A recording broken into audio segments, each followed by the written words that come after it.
Hey guys, welcome back to How to Rip.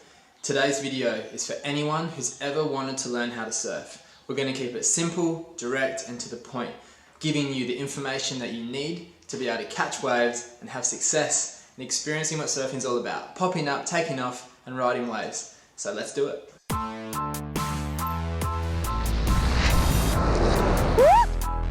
Something like this one, on the waves and looking.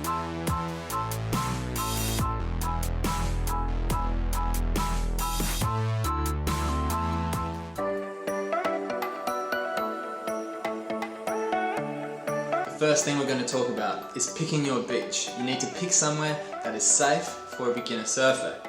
Now, we don't actually need big waves to learn. In fact, it's the total opposite.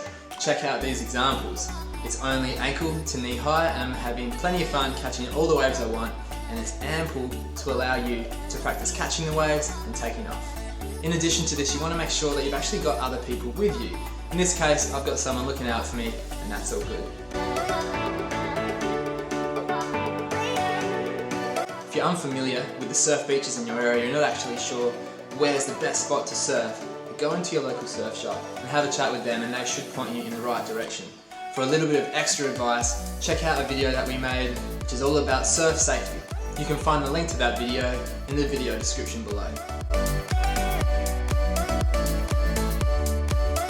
Now that you've selected a safe beach, which is appropriate for you and your skill level, now you need the right equipment. Now surfing equipment is complicated, but for beginners it's quite simple.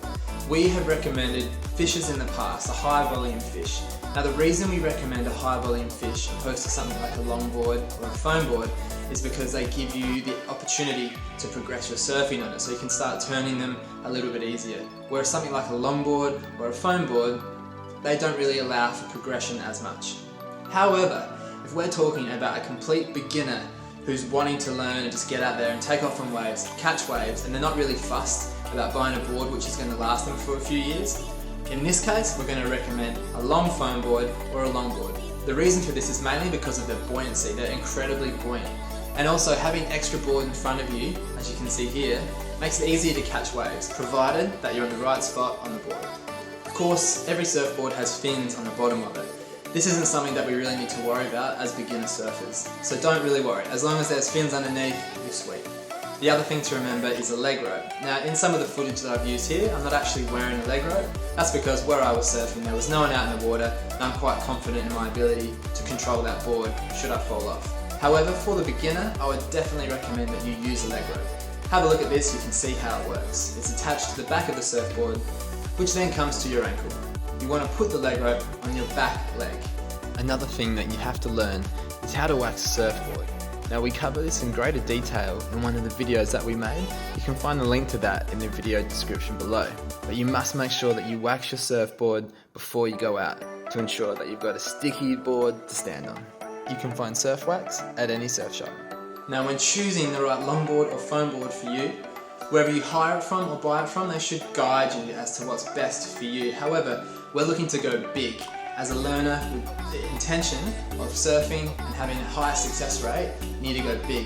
As you can see, this board is huge for me. I think it's about 8 foot, far bigger than I ever ride. And the volume would be massive. I don't know how much, but it'd be far bigger than I usually ride. So go big to ensure your success rate. Alright, so now it's time to hit the waves. First thing we're going to do, however, is just make sure that we know where to lie on the board. If we're too far forward, the nose will go in, making us fly over the top. If we're too far back, the nose will sit up like this, and that's not ideal. You're not going to catch waves, and it's just not going to work, and it looks ridiculous. So where you want to be is somewhere in between. Now every board is different, and it's hard to have a set rule for this. You're just going to have to jump on the board and practice out in the water to find a sweet spot. Once you've found the sweet spot, it's time to get out there. Now beginner surfers can be a little bit worried about the ocean, especially if they haven't spent much time in there, and the waves can be a little bit intimidating. All we're looking to do for a beginner surfer is to walk out into waist deep water like this. That's as far as we need to go. Now to actually get out there, the easiest thing to do with these longboards is to grab the nose and lift it up. As you can see here, it just makes the waves go straight underneath, easy. So what sort of wave are beginner surfers looking for? Well, this foamy, mushy looking wave is what we want to begin with. The reason for this is because it's the easiest to catch and it's the most forgiving. Once you nail a whitewater takeoff, that's what the foamy stuff's called, is whitewater. Once you've nailed that, well, later on you can progress to catching the actual wave before it's broken and then riding straight down the face. So before we try and pop up, we're just going to practice actually catching the wave, because this in itself is one of the hardest things to do for beginners. So we're going to do the same sequence, walking out with the nose of the board up, letting the waves crash underneath. Once we're waist deep, we're going to turn the board around with the nose of the board facing the beach. If you're not sure which is the nose and which is the tail, just remember that the leg rope is attached to the tail. Pretty simple, and the fins are at the tail. Once you're in position and you've seen that whitewater coming, you want to give yourself a bit of room to move. We're looking for maybe 5 meters. We can see that whitewater coming. It's going to give us time to jump onto the board, find our position, and then start paddling. Remember, we're looking for big long strokes, cupped hands, and kicking our feet just to make sure that we get as much speed as possible. Now, we're not going to stop paddling until the wave's picked us up and is pushing us along. And for this stage, we're just going to belly board in, just to get used to the feeling of what it feels like for a wave to pick you up and push you along. Practice this until you're confident catching waves, and from that point, we can take it to the next level. Now we're going to hit the waves and practice popping up. Just before that, now you're comfortable actually catching waves on your belly. That's a big hurdle that we've now passed. But to get used to the pop-up, we're going to practice on the sand. Doesn't actually have to be on your board because you can damage it. Just draw the outline of a board. Roughly, you can even trace the board that you're surfing and then use that. Make sure, however, that you put a line down the middle.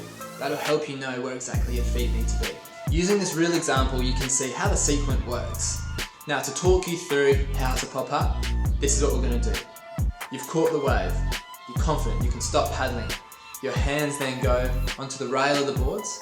You lift your chest up. Now, by doing that, you create room for your legs to come through. From that point, you're going to bring your front leg forward. That's different depending on whoever you are, if you like to have your left foot forward or your right foot forward. But regardless, the front foot comes up. And then from there, your back leg comes behind it. Now, width-wise, you're looking for them to be roughly shoulder width, but everyone's slightly different. Some are slightly wider, some are slightly narrower. But too narrow and it's silly, too wide and it's silly again. So once again, practice makes perfect and you'll eventually find where they need to be. But shoulder width is a good goal to have. Once your feet are on the board, then you can take your hands off and get low. We're looking for a low sort of crouch position. From there, look and point towards the beach. That's where we're heading. Remember, where you look and where you point with your front arm, that's where you're going to go. And this stays true for the rest of your surfing career. Now, where should your feet be on the board? Now, if they're too close to either side of the rail, it'll make the board twist and you're going to fall. So that line down the middle of most boards, which is called a stringer, you can use that as a guide. And you basically want that stringer to run through the middle of your feet. Once you've practiced this on the sand, it's time to go out into the surf and do it for real. And hopefully, that if you follow the steps right, you're going to nail it and you're going to feel the sensation of surfing for the first time, and it is incredible, and I guarantee that you'll be addicted. If not, don't worry, there's lots of failure along the way. That's cool, it's part of it.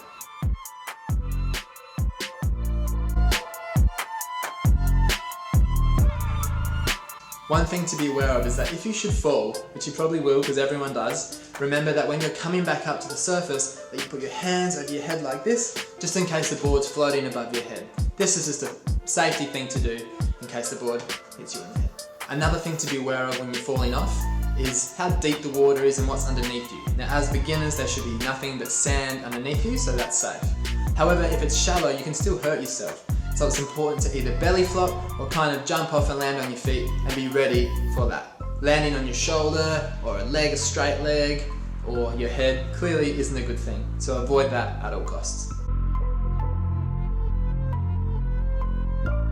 Remember that where you look is where you go, and to progress your surfing from a whitewater takeoff to then going on an angle, it's simple. You just look and point where you want to go, either to the left or the right, with your front arm looking and pointing to where you want to go.